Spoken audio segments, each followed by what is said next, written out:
Добар ден на сите. Почитуван директор на Агенцијата за финансиска поддршка и рурален развој на земјоделието, почитуван заменик директор на Агенцијата Селами Бабовски, почитувани медиуми. Праксата за навремена и неселективна исплата на субвенциите, тогаш кога им се најпотребни земјоделците, ја продолжуваме и ова година. Пред почетокот на производствена сезона ги исплативме субвенциите за лозарите. А како што кажа и директорот на платежната агенција, вчера и денеска се исплатија околу 16 милиони евра за 17.905 сточари за мерките за обележени грла на овци, кози, говеда и одгледувачи на несилки. Во делот на сточарството би ја искористил ова можност да ги подсетам сточарите дека на 28 мај овај месец истекува рокот за јавниот повик за набавка на приплоден добиток за последниот квартал од 2018 година. Ги повикувам сточарите да го запазат овој рок со цел навремено на платежната агенција да се обработат барањата за да може навремено да се изврши исплатата.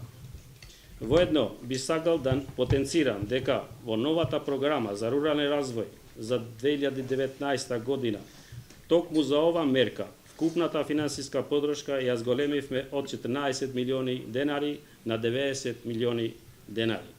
Дополнително, по барање на фармерите и за нивна поголема сигурност, променивме и критериумите за ова мерка со која државата покрива 50% од трошоците за набавка на приплоден добиток. Поточно, ова година, фармерите кои планираат да инвестираат во набавка на добиток, прво ќе склучат договор за поддршка со платежната агенција, а па потоа ќе ја реализираат инвестицијата и после тоа следува исплатата. Со ова мерка ќе се придонесе за подобрување на генетскиот потенцијал, што крајно ќе влијае врз големување на продуктивноста на сточарското производство и на секупниот развој на ова гранка. Од друга страна, во новата програма за директни плаќања и годинава сточарите со развоен потенцијал ќе добијат 10% од повисоки субвенции. Секако остануваат субвенциите и во други основи. Остен преку националните програми, особено за развојот на сточарството, се мерките од ИПАРД програмата. На повикот за мерката ЕДЕ, инвестиции во материјални средства на земјоделското стопанство, која што заврши на 9 овај месец, пристигна рекордни 1099 барања, што значи дека земјоделците веќе ги препознаваат бенефитите од ИПАРД програмата. Ова мерка нуди инвестиции во изградба и реконструкција на фарми за добиток, објекти за добиточна храна, складиште за храна, опрема за земјоделство и друго. Со новата модификација на кој работиме, во следниот период ќе бидат објавени новите повици.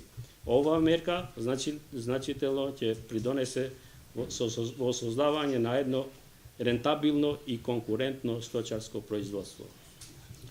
За крај, во делот на исплатата на субвенции, во следниот период, како ќе се обработуваат решенијата од платежната агенција, согласно календарот за исплата, така ќе се исплаќат субвенциите и за останатите гранки и мерки. Ќе нагласам повторно во периодот кога им се најпотребно на земјоделците. И благодарам.